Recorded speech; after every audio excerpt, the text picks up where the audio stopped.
بسم اللہ الرحمن الرحیم۔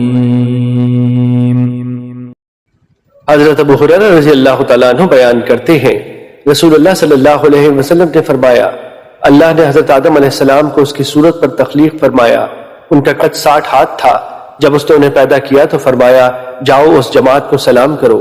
اس جماعت میں چند فرشتے بیٹھے ہوئے تھے، وہ آپ کو جو جواب دیں وہ غور سے سنیں، چنانچہ وہی جواب تمہارا اور تمہاری اولاد کا ہوگا۔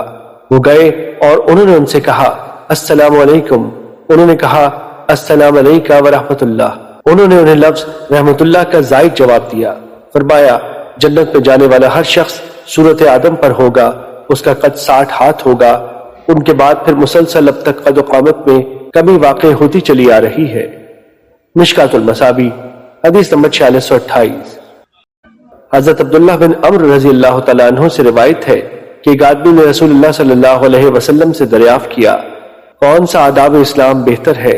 فرمایا، یہ کہ تم کھانا کھلاؤ اور تم جسے جانتے ہو اسے بھی اور جسے نہیں جانتے اسے بھی سلام کرو۔ مشکات المصابیح حدیث نمبر 4629۔ حضرت ابو ہریرہ رضی اللہ تعالیٰ عنہ بیان کرتے ہیں، رسول اللہ صلی اللہ علیہ وسلم نے فرمایا، مومن کے مومن پر 6 حق ہیں۔